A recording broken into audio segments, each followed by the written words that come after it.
It's live. It says here. Yeah, okay. All right. A very good evening to one and all present here. We have Dr. Adel from King Abdulaziz University, Jeddah, Saudi Arabia, here for us to speak on urban transformation, ideas that can transform a city. I welcome our guest today for this evening. I also welcome our director, Dr. Jafar A. Khan, the faculty members of the Urban Transformation Studio, my colleagues, and we also have architect Gayatri here. She is the visiting faculty for the Urban Transformation Studio. I hope I can see few people new here. I welcome them, all the participants, apart from the students of V-SPARC, and all the students who are present here. We also have students from other batches, few of them, not only from the Urban Transformation Studio. I also welcome them. I request our director, Dr. Jafar A. Khan, to say a couple of words before we go ahead with the presentation. Thank you, Deepika, for that wonderful intro. And it's a pleasure to have Dr. Adil Al-Zahrani, whom I know for the past three and a half years, but looks like we know each other for 30 years. We gelled together so quickly at Darul Hikmah University, where he used to do some visiting lectures, and we had some common students who attended both our classes. And as students, Adil has been such an excellent teacher, and the students used to adore him. They used to actually love him. And more than anything else, I love being his friend, and I really miss the environment that we used to just bump into each other at Darul Hikmah and say hello to each other. And it was such a wonderful, and during our meetings and our reviews and all those things. So, but I thought, but I'm not going to leave you like that, Adil, because I'm going to keep you with me. We'll be inviting you many more times to see you, at least say hello to you. And I know that's the reason that we started this whole thing, and then it will slowly lead on to our better relationship with the universities together. And I represent V-SPARC, VIT, which is one of the largest private universities in India with 60,000 students in 4 campuses. And this is the only architecture school which is relatively new. It's about 5 years old. We had one batch that has gone out. So I am here in Vellore, which is a historic town in South India. And so we are so excited to have you here. And it's brilliant that my student will have this opportunity to listen to this extraordinary scholar from Virginia Tech, USA, and who is an urbanist at His Excellence. Welcome, Adil. Welcome to VIT. Thank you so much, my friend Jafar. I'm so happy and honored being in this prestigious university to give a little bit from what I know about urban transformation. And I hope I don't want to be. I'm first of all, I'm so honored actually to go back our friendship. And I think there is a noise in the backstage, maybe. Yeah, and I'm so happy actually that today I will participate and to give more about how do I see urban transformation within the micro level in the cities, and how can we really push harder to let our students all over the world to understand their contribution to develop our cities, to develop our community. Can I have a shared screen, please? Excuse me, Dr. Adil, before we go on to the presentation, I would like to call Shirley for a short bio about you, a formal introduction, please. Sure.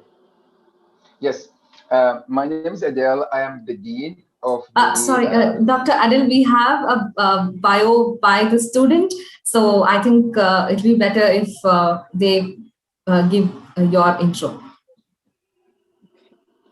Shirley, go ahead, please. So on behalf of my school, I would like to welcome and introduce our guest lecturer this evening, Dr. Adil Al-Zahrani. Dr. Alzirani is an architect and an urbanist who has more than 15 years of global and local professional experience. He was a full-time senior architect and urban designer in Cambridge, Massachusetts, before which he was a teaching faculty at the Wentworth Institute of Technology in Boston for 3 years. He is currently the Dean of Architecture and Planning at King Abdulaziz University at Jeddah, Saudi Arabia. He has conducted several workshops and has been a design critic at various prestigious institutions, some of which include Harvard GST, Boston University, and Virginia Tech. Dr. Alzirani was also invited as an urban design trainer at the UN Habitats program, collaborating with the Ministry of Municipal and Rural Affairs in Saudi Arabia for the Future Saudi Cities program. His design collaborations include projects mostly in North Africa and the Middle East. He was also given the opportunity of heading an urban design training program at the BRA, Boston Redevelopment Authority, which contributed to the future plan of the city of Boston. Dr. Alzirani tries to focus on the role of integration of architecture and urban design in shaping contemporary urban spaces, which is an effort to make a valuable contribution to the national economy and livability through incremental development and urban transformation. His designs and writings mostly emphasize the need to create meaningful and healthy spaces, benefiting the lifestyle and welfare of the people. So thank you for being here today, sir. It is our honor to have such an esteemed person as yourself in our class this fine evening. Thank you so much, Shirley. Thank you. I now request Dr. Adil to go ahead with his presentation. Students, please have some questions by the end of Dr. Adil's presentation. And we could also discuss something in relevance with the whole concept of our Urban Transformation Studio for this semester as well. So Dr. Adil, now it's all yours. Go ahead, please. Thank you so much, Deepika. Thanks so much, Shirley. Thanks, Jafar. First of all, I would like to ask all the students who are with us today about how we can really contribute based on our knowledge, based on our skills, to contribute within the micro scale for urban transformation. Because I think the coming age now, it's more about how can we really develop where we live in daily basis.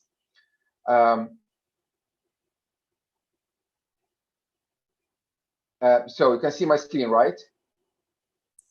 Yeah, you can see. Awesome, great. Okay, so urban transformation, basically, what I'm going to speak about today is how we can really rethink about our thinking in the design process of how can we make a vibrant public spaces. Because now, if we talk about livability, if we talk about sustainability, if we talk about the concept of walkability, all of these actually should generated from the concept of urban transformation. However, my question usually, how can we really, as architects and urban designers, be a knowledge synthesizer across a range of disciplines to elaborate and clarify the urban livability needs, how we can really push harder to make our cities to fit all the ages, to fit all the community levels. So I think we need to embrace we have to embrace an anticipatory practice to be more visionary, to help the decision maker in the country. This, through my experience, I found that we can help them based on the anticipating the consequences of the public actions. We need really to be enablers and implementers to reframe the ideas, to help them to really work for the sake of our lifestyle, for our quality of life, our cities. Why I'm saying that? Because I believe we as architects and urban designers, we as designers, we are having a lot of experiences that we can really help to understand the situation, and we can deliver. I don't want to say a solution 100%, but I would like to say possibilities to make a better environment, because based on our experience in school, we are designers. Based on our daily experience, based on our social culture norms, based on our memory and life experience, all of these really need to be brought to the table and to help the decision makers. So when we talk about urban transformation, it's a very big, giant topic when we speak about it. It's basically about a lot of physical changes, a lot of financing. It's very expensive, it's not cheap, and at the same time, it ends up by overwhelming the national budget, the governmental budget, the municipality budgets. So it's complex and disruptive, and also at the same time, it's agonizing about design professions, how we can really survive our community, our built environment from the modernist trends that is happening. So every time when you speak about urban transformations, as I said, it's a wide topic. We talk about how we can make it help to generate strategies and tools to make our built environment to be more livable, to be more sustainable, and to be inspirational for all the community levels. At the same time, we need to end up with a healthy built environment. So basically, what we really need to achieve is there is a limited, based on Mason and Galvin, when they said there's a limited agreement on what is urban transformation look like in practice and how it can be achieved. So this term actually it's very it's not homogeneous at all, and this is really for 60 years it really makes the government, the process, how we can hold the situation to make strategies. It's not an easy, and it's really overwhelming the capacity of time, budget, to hire people to work on it, to bring people all over the world to give you a hand to understand the situation inside your community. So here, actually, in this presentations, as I said, it's a very big, giant topic. It's not an easy to summarize it or to make it very specific, but I'm going to go with the micro level about how the streets and public spaces are more catalysts for urban transformation. Because when you speak about the physical changes, we are talking about replacing, adjusting, adding, building, subtracting from the physical settings to fit the community needs. So I'm going to go with the how we understand a new tool. I'm working on it now, what I call it a collaborative sketching process to generate what's in the community's mind, what's in the public's mind, to understand their needs, their desires, to help transform their public spaces in their neighborhoods, in the place where they live every day, and at the same time to make it more livable for them. So usually the question that we can really generate to help to understand the transformation within the micro level, people when they express problems in their neighborhood, they may have their own vision, they know how to deal with it, all right, but they don't have the skills, okay, to transform ideas to be more visualized and materialized, to understand the situation and to come up with the places inside their neighborhood that can fit their daily life. So let's understand how our brain works. So scholars mentioned that this is an average number that estimated that our brain store around 2,500,000 gigabytes of information.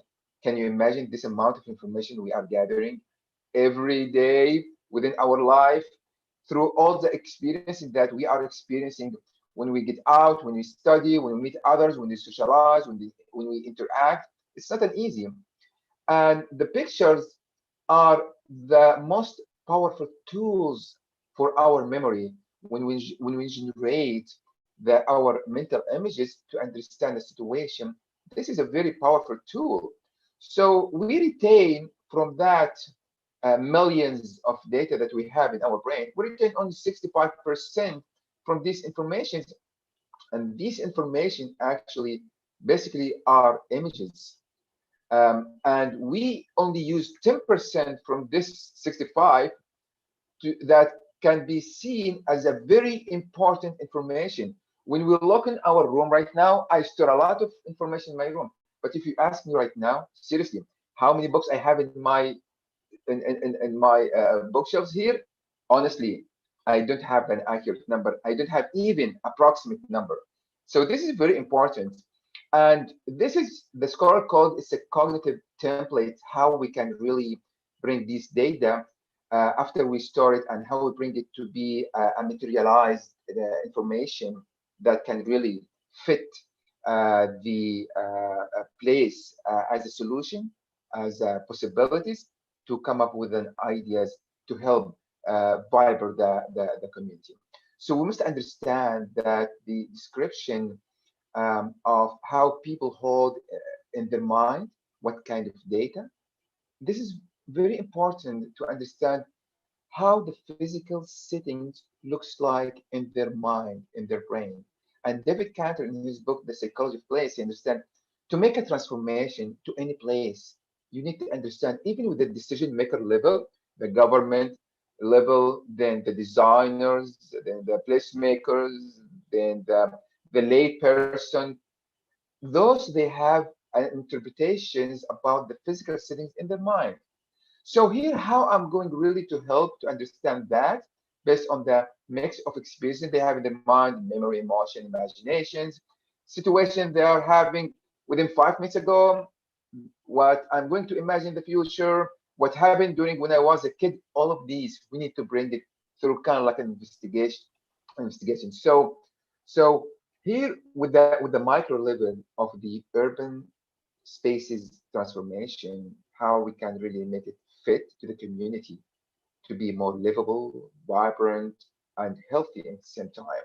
A lot of strategies there, but what I'm going to focus here is about how we can bring the community with all levels, with the higher levels decision makers until to the lay people in the community through many, let's say, like a decision making design process, charrette, focus group, planning or design exercise.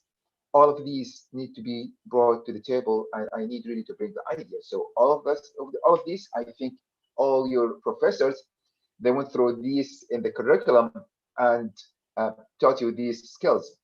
Some of what I have been through many collaborations to understand how the community think about the ideas, how we can really fit in the on the sketch, how we can fit on the line when we draw it on the paper. To understand, we need to transform a very ugly open spaces between our buildings to make it more happy spaces. This is very important, and I think we really need to push harder to understand the situation. This is a very nice case in Honolulu. I went through this material, and what I love here, it's kind of like it's a very the city or the town is not that big, but at the same time they use all the pillars of the charrette, how they bring the community to participate, to change part, or let's call it the action areas in their cities. They use figures, they use diagrams, pictures, maps, sticky notes, checklists, some investigations, interviews, surveys, a lot of things. And they use kind of like an illustration to make this transformation. So if you look to the image in the top left, this is the actual, how it looks like. Then they used, let's say, Illustrator or Photoshop or whatever. You just name the program that you like to kind of like to enrich the physical settings to make it a very lovely atmosphere based on what they got from the community. So they use sometimes freehand sketching, but the question is, how can I know these are very accurate? Let's say not accurate, precise. Okay, let's say not precise, but how did we can understand that this really fit what the community is really looking like? So the significance basically of this study that I'm going to talk about is the residents experience problems, but at the same time, they understand their needs and visions to solve the problem, but they don't know the know-how. And this is very important. And I did a quick sketch about how our brain really, when you open the drawers and you put these files, and these files basically are mental images, and how I can really bring it later and return it later. So this is kind of like very interesting to understand the design process to make the transformations. It's an ideation and iteration. But what I believe it's more about ideation, representations, and iteration. And it's a cyclic, it's a reciprocal communication between these three. How I bring the ideas, how I represent the ideas, and how I go to iterate it to understand and to develop and to evolve these ideas. I don't speak about the normative way how we design. We have standards, we have some regulations, tools, manuals, a lot of references we need it and to use it to make based on the guidance from the government or from the public to use it. But how do I understand these can really help the community? Because community, they know what they want for their places. So we need really to develop the ideation to be more collaborative process and representation to be more iterative with the knowledge exchange. And this is very important to help me to understand the users through what I went in investigating the imagination of the participants. So kind of like two main questions.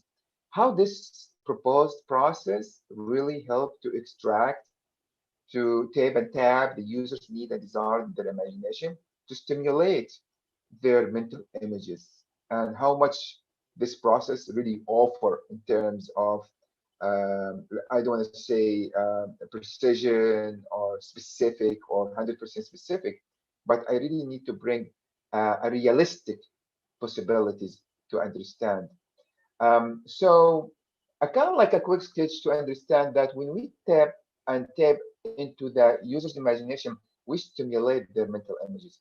I can bring all the ideas and I can really put in a place to see it before and after. So this is very important to do it. So there are kind of like two process to understand how we go through the urban spaces transformation process, very micro level.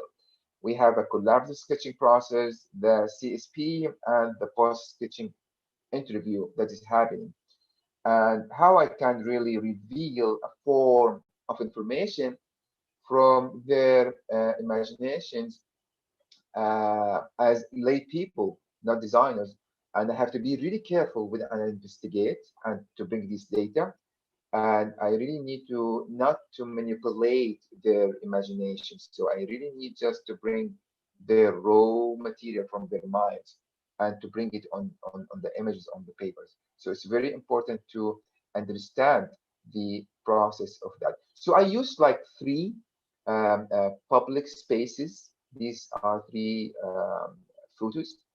And I was thinking, all right, so if I bring people who live in these neighborhoods, and I'll ask them, okay, tell me guys, how you want really to develop this to fit in your daily basis, to fit in your daily activities, to fit your kids, your wife, or your husband, to fit when you gather with your friends, how this I can really manipulate, adjust, add to these physical settings to fit what it's in the mind. So this is very important. So I put like these uh, three settings within the same scale within the eye level, and I can like a video tape it to understand the process because I really need to make sure that I did not bias the imagination of the participants. So then I went through kind of like a descriptive notation process. I call it, then I call a top-up composite. So the descriptive basically is I try to understand these images when I give the picture or the photo to the participants in front of me, and I have another pictures. I ask about the pictures. So now I'm playing the kind of like I'm an investigator. So tell me, what's in these images that you think need to be changed to fit your needs or your desires? How do you feel? So what are the desirable activities you want to see? Because I want to ask about the scenario, about the notion and the actions and the motion and what is the scenario, the life scenario within the micro level that's happening in daily basis in these places.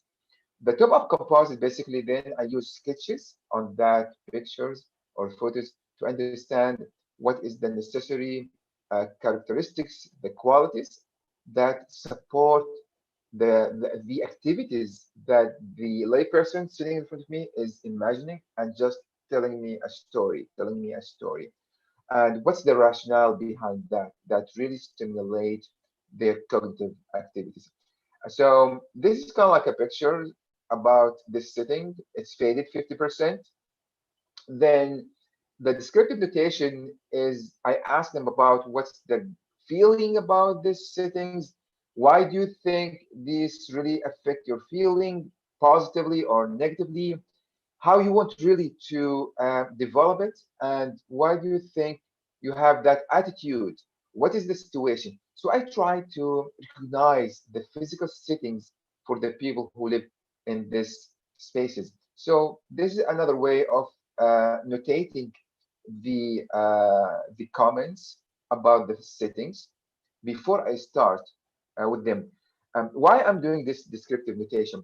Because there is a stage I went through before this investigation, which I call like the pre-sketching step, and it's a conventional interview. And when I showed them the image, I just went through a classic interview. So tell me, so how I want to develop the spaces with really specific questions. People they're asking, oh, you know what, I would like to have this as just only for pedestrian. I wish that we put a parking garage underneath the ground. And so we need really to take this building and put a parking garage there. We need really to eliminate that building. Things that really overwhelm if we think in a very classic way, and we're really serious to replace this place and take these answers, and we go through the process. And this is happening all over the world sometimes. But within the micro level, to make an improvement, part of the transformation is very important. Another way of notating the feeling of another participants. After the descriptive notation, I went through top-up composite to make these sketches. But what was that the process that helped to make this sketch? A lot of details, widen the sidewalk, putting a plantation in the middle by their suggestions. It's kind of like the subconscious, they don't want car to get in. So all of these, I try to plot it in this physical settings to transfer this from, let's say, like a car-oriented automobile streets into more pedestrian, more walkable, more sittable places for the community, more a place where people they want to gather and sit and interact. Another participants a different suggestion how they wanted to see. They even think about the lighting, the landscape. They give an amazing description about the material, the floor material, the fence. Also, they speak about the signage, about the lighting, about the leveling, about how much the sidewalk should be like. However, you as a designer, and I'm really speaking to you, my students, that when we really think in using these tools, we really need to think about we have to have high capacity of freehand sketching with the high sensitive skills of understanding the, I call it the scale sensitivity. You have to have a sense of scale, a sense of material, a sense of the volume of the space. You have to have a very nice freehand sketching. I'm not looking to be an artistic, all right, but at least you have ABC, um, uh, yeah, strong skills, ABC strong skills, not a super pioneering celebrity in sketching. A different also description about that. So this is very interesting when we look at different spaces, how people they think in terms of their feeling, how they think about the scenario of their daily life, how they want to see their kids playing, the safety. Because at the end of the day, when you talk about urban transformation, urban transformation, it's a big giant umbrella, but at the end of the day, it will really influence even the place in front of your door. So we have really to think about all the levels of how we want to transform the spaces, how they want really to see different services in their places, the coffee shop, or restaurants, a place where they want to sit, they want to see the mosque there, the lighting, the shape of the lighting they are imagining. It's very interesting. This is kind of like tools. I'm not going to go through these tools just to verify the deep interaction of the community to be part of this transformation, how they initiate the ideas, how they their intervention, their confirmation by back and forth, back and forth. It's a reciprocal communication, as I mentioned at the beginning, and the anticipation, the contemplation when they think, then suddenly they look at your sketch, then they go back and they see, then they try to bring. For me, I imagine he is opening drawers in his brain and he's trying to bring this image. No, not this image. No, I'll bring this image. No. Then he's giving me the description based on that. Then we go back for the intervention to again to keep sketching and sketching and adjusting and doing this. The pre-sketching, the classic interview, I came with this maximum of how what kind of service they want to see and the role of sidewalk. Yes, we want to have a beautiful sidewalk. We have a landscape. They give nice description that we can find everywhere. But when I went through the top of composite, I found they go a lot of details. Even they speak about meeting and socializing with community leaders. Wow, that's really interesting. They are talking about playing. They are talking about having snacks, having drinks, accompanying neighbors.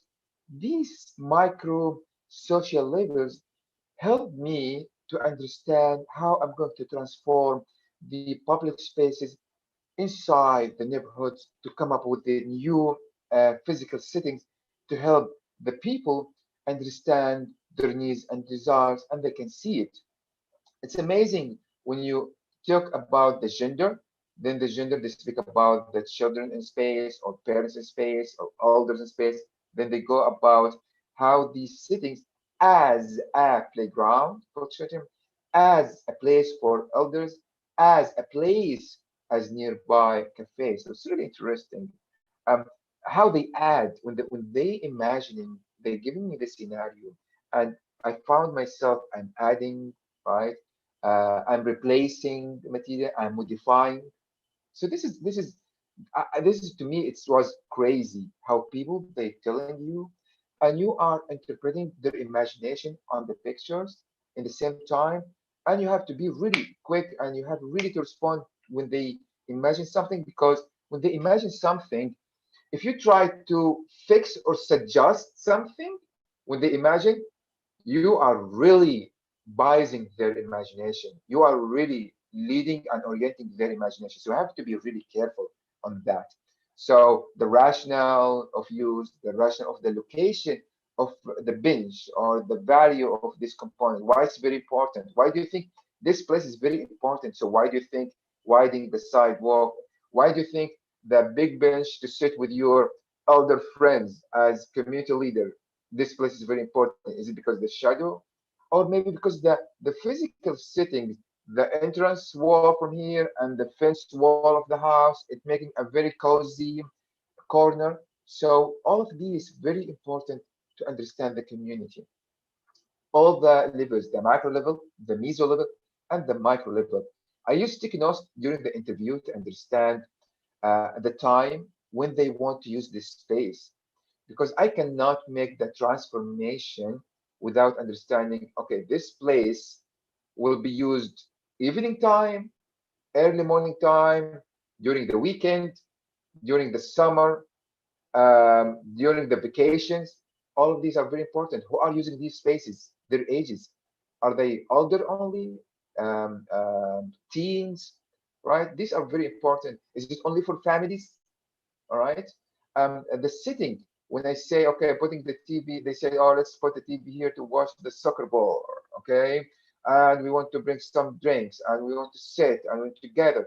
All these we need really to understand physically, and we have to materialize it and visualize it on these pictures. So the differences I found between the classic interview and the classic investigation, and how we want really to push harder to understand how we want to understand the collaborative sketching as a tool to not only extract users' imagination, but to help me to transform the space. It's very important. It's not only about narrating their needs and desires, it's basically they give really specific details and very rich about the context of the social activities. It's not only about suggesting a specific physical components or non-physical components. It's not about suggesting the street furniture, but they describe the affordance of these physical cities. They describe the rationale, why it's important for using it, why it's the value of it. All right. So how social interaction will occur when I provide it for them.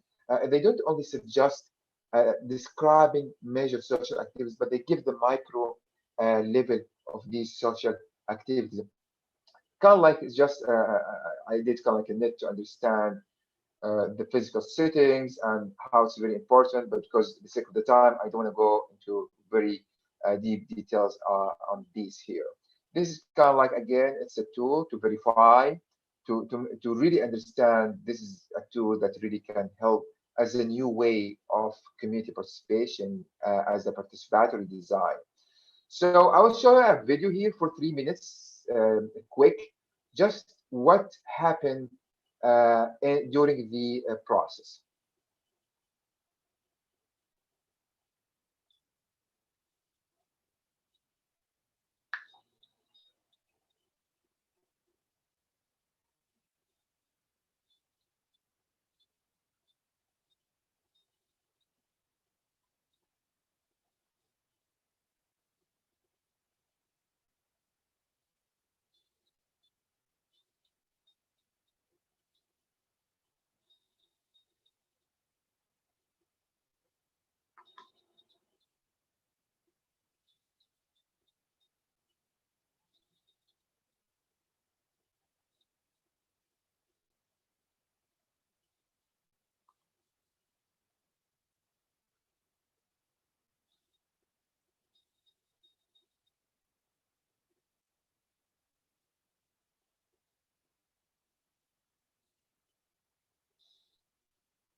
So lessons learned from that is basically when you start from the problems and we think about how we transform the space, we need to see how this reciprocal communication and the collaborative ideation can help to see possibilities. I do want to see solutions because I believe there is nothing called 100% solution or the perfect design. All right, so it's a possibilities, but it has a percentage that really fits the community needs and desires. So when you talk about the level of engagement, when you talk about how we really embed the personal experience in this process of the urban spaces transformation is very important. How the cyclic process in sketching, looking at the photograph, then thinking about the brain, then giving an idea from their imagination, and you help them to see that on the picture is very, very important. So kind of like a very interesting sketches. I tried just to illustrate my understanding to how their brain worked with me in the process. So when we talk to them, I try to understand from them when they feel how being as an actor, father, a mother, a neighbor, a kid, and being in action, what kind of activities, and being at the time, and how this really reframe our understanding to the urban spaces transformations and try to facilitate their brain to understand what I sketch, then I can like inspire them by the sketch. So again, it's basically about mental. So I try to help them to bring from their mind which mental image. So this is kind of like a quick sketch I did to show me how I saw the participants seeing their imagination on the photographs. So it's very interesting to see in this old man. He got so in depth. When you look at the first one, it's low level of satisfaction. He looked at the picture, so I don't like it. I don't think. You know what? Then when I tried to give him some questions, just to break the ice, and he went through kind of like a contemplations, and he started to initiate ideas. I helped him maybe for I believe it was like about 15 minutes, almost an hour. Then when we look at the contemplation down, he started to laugh. Wow, is this what I saw? Oh my gosh. So he reached to a level of satisfaction. During this process, there are around maybe like 8 to 10, sometimes 15 cross-checking back and forth. I drew something very tiny, then is it like that? Then they start to say, oh yeah, no, fix it. So I try to fix it quickly on the same sketch. And this is very important, which is why I said you have to have a very strong sketching skill so we can really edit the sketch at the same time without replacing the paper. Another participant, he got super happy, high level of excitement and satisfaction. Um, Thank you so much. I really appreciate your time. Thank you for having me. This is just what I'm doing right now in Jeddah. We're having like about 2.5 kilometers. It's almost like an asphalt walkway. I brought the community to be part to make it a very happy place. I engage the decision makers, the government, the designers, placemakings are my team. Then the community, they came and they made a very happy walkway. We call it Jeddah Color Walk, and it's very interesting. Thank you so much. Thank you. Thank you. Thank you so much, Dr. Adel. That was a wonderful presentation, and especially good luck on the initiative that you just shared at the end. Is it still going on, or is it Yes, complete? yes, it is still, and we just finished yesterday. We just finished 1 kilo finally in 6 days, and we have 1.5 kilos. We might continue after Ramadan. So each week we do around 150 meters. So yeah. Great, great. Absolutely wonderful. We could just slip into the discussion session now. If the students have any question or comments, thoughts, you may please go ahead now.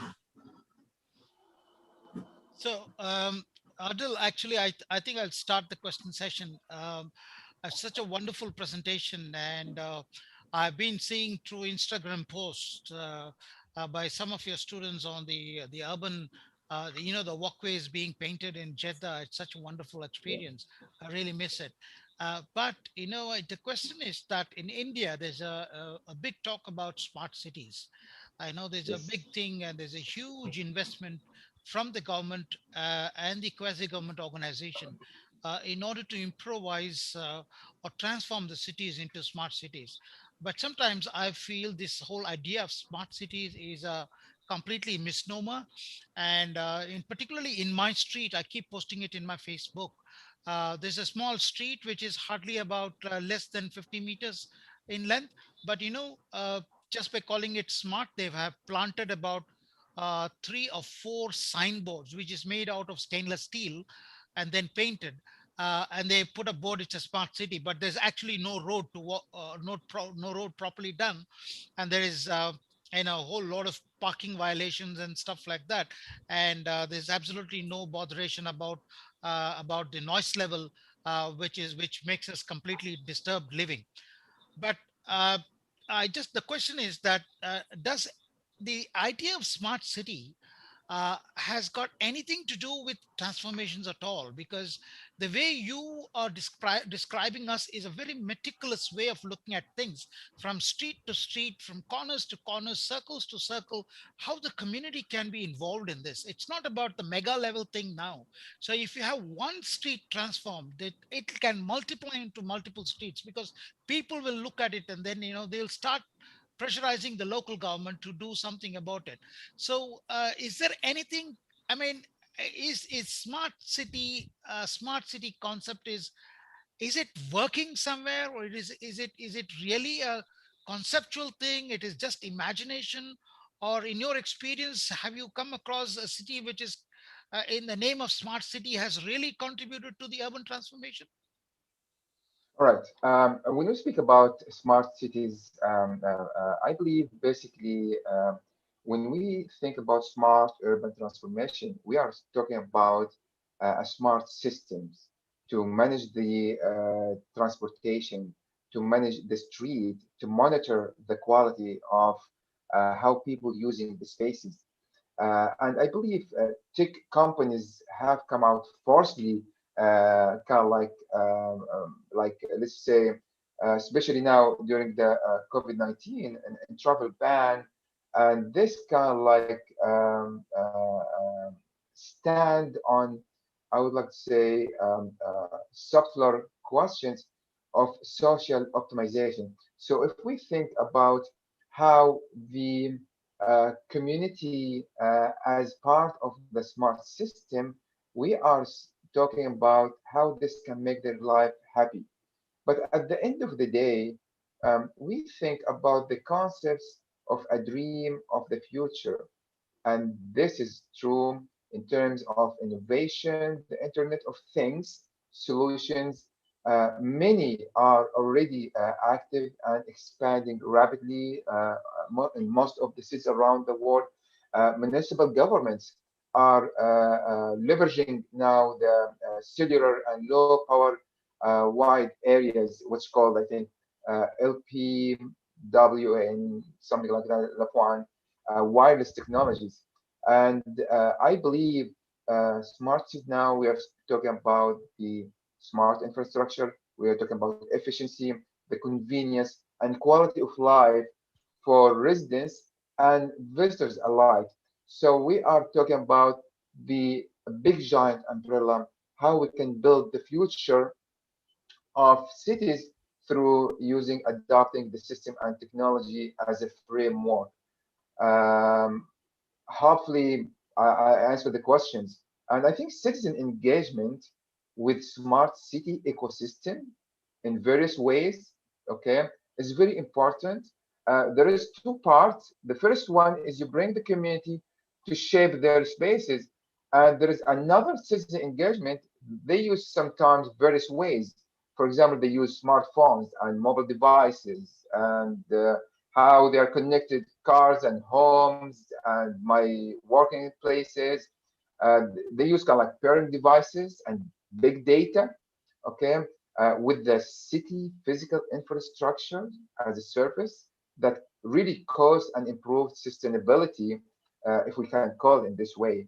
So community, yes, they can improve, let's say, energy distribution, streamline trash collection, decrease traffic congestions that really killing, I think, like not only I think most of the world, especially in the Asia here, right, and even improve the air quality. And I think this is kind of like very interesting to see how the community can be part of this transformation. Yes. Thank you.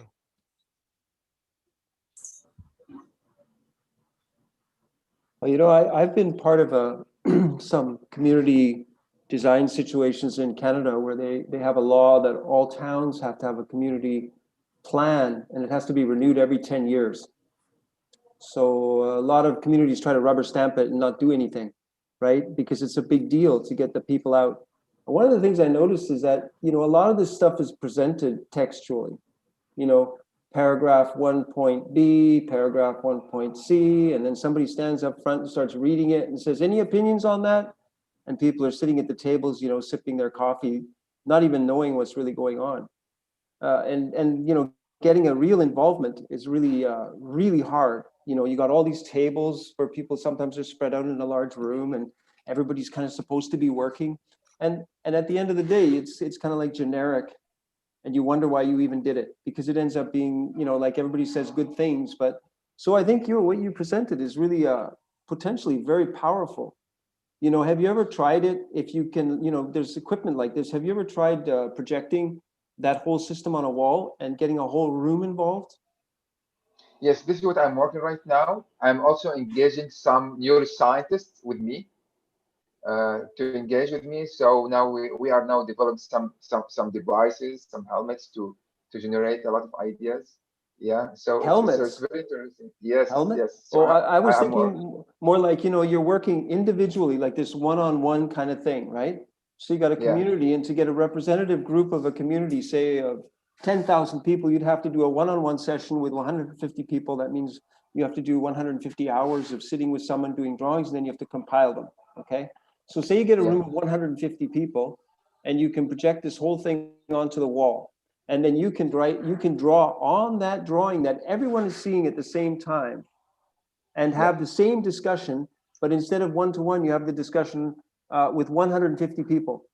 And I can imagine that, as opposed to this textual presentation, which is filled up with blah, blah, blah, and nobody knows what there actually means. And they can't get, like you said, the vision in their head of what this actually is supposed to look like and feel like. What you're presenting, it never occurred to me that you can actually do like one-on-one therapy, but you can do therapize an entire community by having them sit in an auditorium and get the hardware to make a big screen presentation where you do the same thing. Okay, writing, there's a heart here and there's a little awning there and a light, and the whole group can get into the feeling simultaneously, which is really brilliant. I mean, think of guys like Christopher Alexander. He would have loved to do that kind of thing too, because he's trying to get the general feeling of how something works, right? So yes, I think your method, like working at that on the table just with the guy, right? Seems to me personally, if I get in a situation with a town planning scheme or a neighborhood, taking the idea that you can work with some group one-on-one. I'm also thinking of things like design build studios where you're working with community, right? The students are working with yeah, the community, work for the community. Presentation interaction is like number one. And getting that interaction is hugely difficult. So what you're presenting is like this tiny little like foot in the door of a way to get that interaction going, because that's the hardest thing. People are not used to thinking that way, right? They're just not used to yeah. thinking about things. This is very interesting. Sometimes I use this with my students. I put my iPad on the big giant screen. So I put and I sketch on my iPad, and they are seeing what I'm doing, and I'm Yeah. just keep investigating. I ask more and more, and I put based on their feedback or suggestion when we want to develop an ideas. And I agree with you. Like this is yes, this is one-to-one to test this method. And with my students, it's really working amazing. Like I'm really bringing their ideas. Why? Because when I have, like, let's say, like I have like usual, like say like I have 20 students, and everyone is giving an idea, the other one is either supporting and building both based on that idea, or fixing or adjusting what his classmate suggested. So it's very interesting, really, to keep really bringing their ideas and to see it in the image, and based on that, they go and develop their designs. That's very interesting. Here in Saudi Arabia, we are now started to bring the community to engage more. Hopefully, in the future, we can engage them in the real design process. What I mean that when we have a physical city, we want to really to develop it in a neighborhood or in a city. We can really make an event to bring the community and to develop based on community participation. Yeah, I agree with you. Yeah. Yeah, there's a lot there. And also the performative aspect comes in, like, you know, even on a one-to-one, you know, you have to be to a certain degree prepared. Exactly. Yes. You said you need to be able to sketch to do this. Yeah, true. Because Yeah, that's part of what attracts the person who you're talking to. They're attracted to the speed and efficiency by which you can produce the ideas, and that keeps them going, right? Yeah, this is why I looked at this part as a limitation in this study. Yep. Atira has a question. Atira. Yes, sir. So it was a great presentation. So there were quite a few things that we could learn from that and apply to our studio as well. So the question that I had was, again, like how Jafar sir had mentioned, based on the Indian context. So in the areas that we're working right now, it's not something it's not an area that has a framework as such. It's growing organically pretty much. So in that case, would it be better if we were to redesign the existing structures or create something that's completely new for them to sort of enhance this, the situations there, like how the environment is there? All right. I think hopefully I understood your questions. Usually, if we, I see this method can be more applied when we go, for example, with the UN Habitat to small towns that facing some problems, and they went go through a resilience process. How we can develop the existing situation through sitting with a very small community that you can generate their limited ideas because it's a very small town, limited people. They might be around 50 or 100 or so. So yes, we can develop that.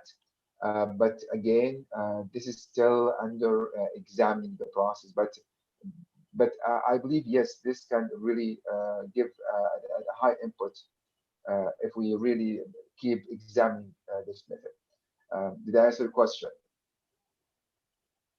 Yes, sir. Yes, sir. So redesigning is still basically a possibility, and that would be it. Yeah. Thank you, sir. Professor Sunny? Yeah. Yeah. Good evening, sir. I really liked your presentation, and especially how you use pictures as a canvas and as a data source. And I think it's a learning lesson for all of us that we really move always behind the statistical data and all planning oriented data for urban design as well. And that is important, but how pictures can do such a great work is what I've learned deeply from your presentation. Moving to my question. So my question is that older neighborhoods of each of the cities of India, they have a certain character, they have a certain identity. And when we are developing the newer areas, we are losing those identity. So how you think can placemaking help to maintain the city's identity, learning from the neighborhood? Like first thing is it relevant to maintain the older identity? And if it is relevant, then how we should do it? Because for now, all the newer parts of the cities, especially in India, they look very alike. But if you go to the older neighborhoods, they have their own unique character. So how can we preserve that, or should we preserve that in a way? That's my question. Okay, if we talk about the identity, are you speaking about the physical identity of the building itself, the let's say um, the artificial language? Are we talking about the articulation of architecture? Yeah, the urban design elements, the street pattern. Awesome, Yeah. great. So you as a designer and as a facilitator in this process, when you bring people's imaginations, you really need to focus more about how people they want to use the space. But as a designer, eh, I see it. It's a very ethical, and you have to be really careful to preserve the things that is there that is inherited from our let's say grandparents generations. We really need really to preserve these. When you go back to the studio and you're having this idea and you put in the wall to see what the commonalities, to bring the ideas to help to develop the space to fit how people want to use it. But at the same time, your role as a designer, you are not just a sketcher or just someone who brings their ideas only, but you are a designer, you are an architect or urban designer. It's part of my ethics to also preserve and to um, take care of what we have and what we actually inherited from all generations. So you have to play a role also. It's not about just to bring the data. You have to really to play your own role. Okay, okay. Thank you, sir. Thank you. So, so I just have a small thing to ask. In the beginning of your presentation, you were speaking about envisioning, being having visionary thoughts when we start looking at an urban issue or an urban intervention. So, for a student of architecture, the people who are doing their urban transformation now, actually, they are working on a pericity area. It's not even the actual urban front that they're looking at. They have we thought of breaking the convention and looking at the pericity now. So as they do that, how do you think the student should develop skills of visionary thinking? Like you have told a lot many skills that one should have through sketching, through overlaying a lot of things on the existing thing and all that. But how to even begin? But because as students, I think that's one important thing that they should develop in the student phase, so that they become good urban designers probably when they start practicing the skills that you think the students should have in terms of being having visionary thoughts with the kind of scenario that's given in hand. Yes. Thank you so much. I think this question should be asked all the time while we are teaching our students, because at the end of the day, this generation now you have these are those capstone students?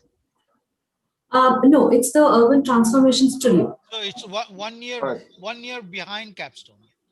Okay, great. Okay, so this generation um, will work and develop our cities for the coming 30 years.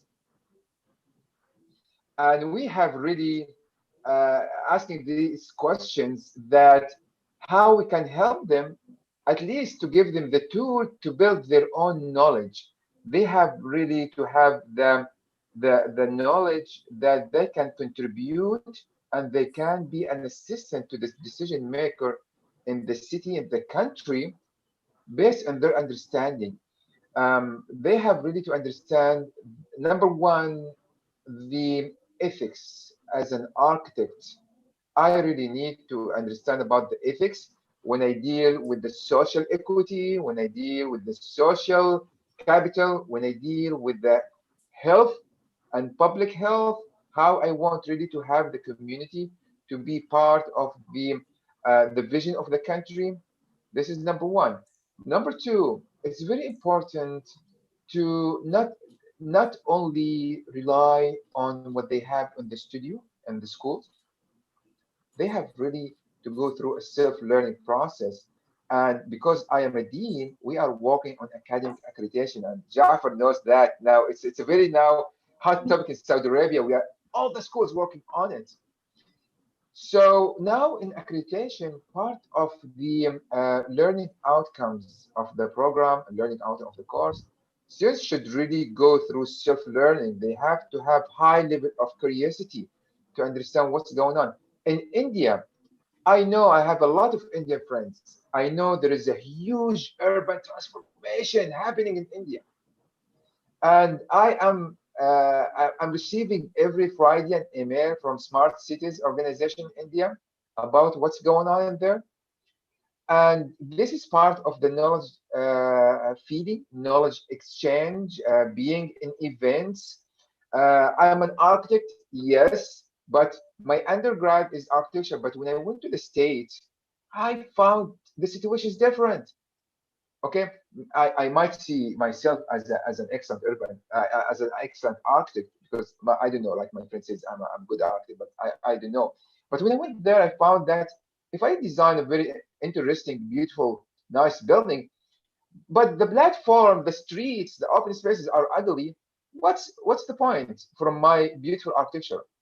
I went and I continue in the master in city planning. Then I went for my PhD in urban design.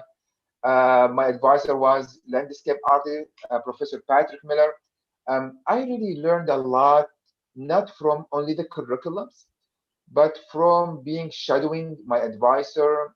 I practiced after finishing my undergrad for 3 years, then another 3 years in the States. Then after my master, I practiced in the United States for a number of years. I went through my curiosity to understand what's the situation about the Big Dig project in Boston, about the huge tunnel that cut the city. It was in 1991. How they transformed this tunnel by making a very beautiful linear park that really linked the south end of Boston with the downtown. There are huge projects that you as instructors, I as an instructor, we cannot cover everything during our teaching journey. So the students should actually take the key, how they find information, then they have to swim to understand what's happening around the world, what's happening in India, what's happening in China, what's happening right now in Netherlands, in Holland now about the new bike networks in Copenhagen. In Canada, I'm following what's going on about the urban transforming streets to be more walkable, to be more public spaces. Jan Gill, what he's doing in there, what did Jan Gill did in Moscow and in Russian cities to prepare the cities for the World Football World Cup, for the World Cup, yes, I believe, yes. So a lot of things need to be really exposed. So I advise all the students, they don't rely only what they have from our instructors, because we cannot give everything. All right, it's limited journey. I have maybe 6 hours a week to give you studio, or 8 hours a week. So I have maybe maximum maybe 60 hours during the semester to give you a certain topic, but I really want them to jump and to go beyond that 60 hours, to go with hundreds of hours in investigation. Now in this generation, internet, you can provide anything internet you need. Just write a keyword and you can find a lot of articles, a lot of projects, many competitions. Even if you want to develop your soft skills, you can find it now online. It's not like during, like when I was in the school, the internet was not easy and was not, nothing was available during that time. So I think this is very important for the students to really catch up. But I think the way how you invited me to be part of this panel, I think this is very interesting because you bring people from all over the world to understand what Adil is doing and what X is doing in Canada, what X is doing in UK. This is very interesting, and this is very interesting. I really congratulate you for that. Yeah, really lovely. Of course, actually, our director has been encouraging us to have a lot of discussions and exchange of knowledge like this, as long as we are making advantage of the online platform here. So this is one boon that we have had in this pandemic situation. So if any other student wants to ask anything, probably one last question if you have. I can shoot out the last one if you want. Okay, sir. Uh, just that the power of people in transforming urban areas, uh, which we as a participant I experienced about a decade back when we were deciding on the master plan of Bangalore, of one particular region, and where I was the leader of the community. Especially I was the president of the Citizens Welfare Association. So there were about 1,000 households who, I mean, houses were under my zone of control, and then we were asked to decide on a particular open space, a green space. But the green space was misused by the government to make it as a training center. So it was designed as a green space, but it was supposed to be converted into a training center. And then, I took I created a movement of people. I garnered support from the entire public, worked with uh, urban designers, and we did a whole lot of community participation exercises. And I tell you what, till today, the urban land use has not been changed, and it cannot be changed. So it has remained as a park space. And in fact, I'm so happy that I saved about 3.5 acres of green space, which will be entirely used as green space, and it will never be converted into any training center. So it's a people's power here in a democratic process, especially in India, where people can influence the stakeholders of the government, especially the local planning authority or the development associations, or for that matter, the municipalities. So the question is that, especially I have told my faculty also to have a great relationship, have a dialogue with the stakeholders, like the local Yes. planning authorities, LPA, we call it Yes. LPA in this region, or the Yes. municipality. So they are the people who are actually going to prepare the master plan and implement it. So we should Mhm. keep them in conversation, we should keep them in discussion, and we should call them to talk to our students and explain to them what is happening in this region, what is the future thought process. I'm sure my faculty is be doing. The question is, Adil, is that how important are these agencies at the learning process level for students and for our faculty to understand that these agencies at the end of the day are the guys who are the primary players, and they can bring if they must realize how people are so important, and the money for whatever the public money is spent goes in the right way.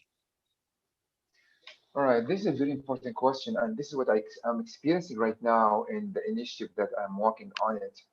Um, the stakeholders, the government, sometimes they get overwhelmed with the amount of, let's say, urban renewal or urban regeneration, or let's say urban transformation. And most of the government, they got overwhelmed. They have a lot of things they cannot get, yeah, like they cannot actually control it easily. This is why I found in the initiative that I'm working on it, when I started to put the concept in 2019, this placemaking project in Saudi Arabia was not existed as a fully placemaking process. What does that mean? It means that to engage the community with you, number one. Number two, if you low or maybe zero cost budget and you lead a project to achieve it right, this will really increase the appetite of the government, of the decision makers there. After I put the concept and I put the design and how I'm going really to execute this project, I went and I met with the group of businessmen, and they believe, and then they say, oh wow, that's really interesting. So how are you going to execute this project? I said I'm going to go through this process to make a database for the volunteering from Jeddah residents. And I have a feeling that if we give such an interesting project to the community to be part of it, everyone will feel proud. So let's talk about being proud as a resident, and someone tell me, okay, come and let's write the successful story of this city. They believe in it, the group of the businessmen. Then they took me from my hand. Then we went and we met with the mayor. I presented to the mayor. The mayor said, "Okay, very interesting. All right, how are you going to execute it? How are you going to implement it?" So the know-how is very important, because I give them the excuse. We really need to work on projects, but at the same time, I really try to do it in a zero cost. Don't cost me. This is not a priority. Priority is really to work on the heavy infrastructure. So then after that, we went to the governor. The government said, "Let's do it." All right. So once we have the man who can really execute it and he knows the know-how, let's do it. I created the team. I started the group of the businessmen, which I call them the third party. They provide the fund, and it's open fund for all the tools that we need to achieve.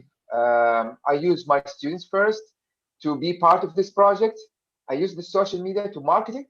Everyone came. Now I have a database of 1,000 volunteers, 1,000 participants from Jeddah residents, students, faculties, doctors, all the lay person people who are not designers, part of this community. Every week I have around maybe 600, and I open only a survey or a Google form for registration. Only I take only 100, 150 maximum. Then I close it. People, they get really mad. Why? We need to be part of this project. The mayor is happy, the governor is happy, because this is a zero cost project. Who are doing this project? The community. Who are responsible for it? Academician from King Abdulaziz University. So we have a trust because we are academician. We get the trust from the government because we know the how. We are responsible for anything happen, because this is a very sensitive place on the waterfront. They look at it as a taboo. So be careful. Don't touch it. Don't throw it. Right. So these are things that, alhamdulillah, we achieve it properly. Amazing. It's very soft, very smooth. The governor provide us a very strong support by providing the safety, the police, the officer, the intelligence, everything to protect the site while we are working every Thursday. The mayor provide us the team with the logistics, bringing the tools to the site, washing the site. If we need any support, permission to our photographers, everything is ready. So there is a very interesting process, but the leadership here play a major role. How you convince the stakeholders, and this part of my experience that I loved really to share it right now with you, because students, yes, nice to learn to be an A level student, but it's very important to learn the soft skill and the leadership skills, how you approach the topic, how you convince the government or the stakeholders, because at the end of the day, they are the only, it's one man who can say yes or no. So you really need to lead it in a way to convince them to be soft. This is why, alhamdulillah, it's very soft. I'm so proud of what I'm doing with my friends, my colleagues. They are doctors also from King Abdulaziz University inside the team.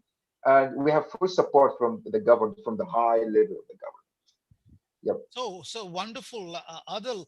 Actually, I've been thinking about Velour Lab for a long time. In fact, it about 7, 8 years back. But I've been talking to some of my faculty now that we should try and revive that Velour Lab. But if our chancellor, I think you should meet him. And when the pandemic ends, you will be my special invitee to VIT. And I will definitely introduce you to our chancellor. He's a Valorian, basically. He has a great interest in Valor. He's been responsible in bringing the airport to this city, and he has been talking to me that how we need to work with the stakeholders in developing this city.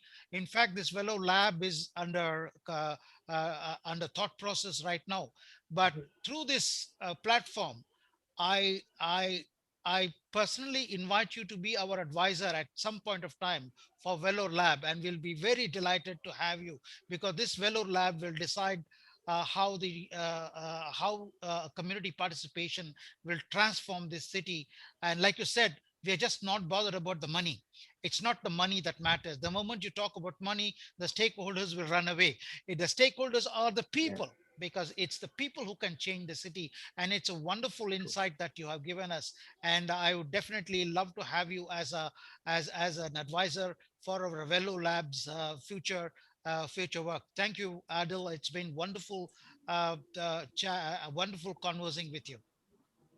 Thank you, Jafar. It's my honor and my pleasure. And anytime I can also, I love to visit India and to visit your school.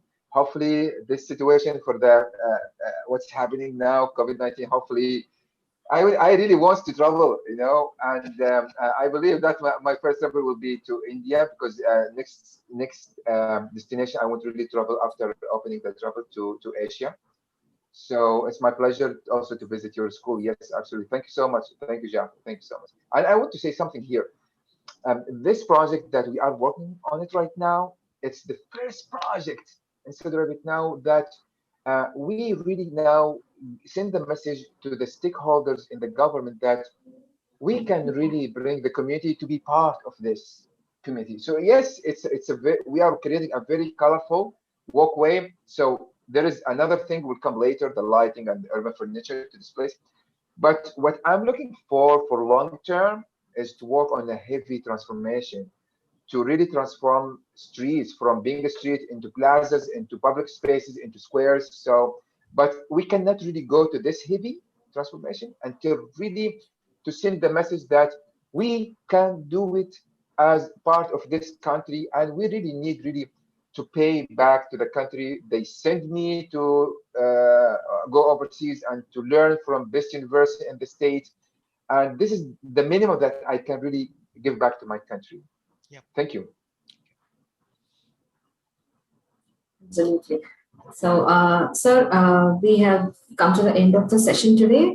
Thank you so much, Dr. Adil, for being here, spending your valuable time for the students of V-SPARC. It has been an absolute pleasure having you here. I thank Dr. Jafar to have introduced Dr. Adil to all of us, the students and faculty of V-SPARC. And I also thank my colleagues to have been a great support and to also have indulged in an interesting discussion with Dr. Adil here. So I hope that this entire session was useful for the students. I hope there is some learning that we could take and go ahead with the rest of your urban transformation studio particularly. So I wish everybody a very good evening. Thank you one and all. Thank you so and much. a great weekend. Thank you so much. Thank you. Yeah. Thank you. Thank you very much. Bye-bye. Bye. Thank you, Marcel. Thank you. Bye-bye. Thank you, sir.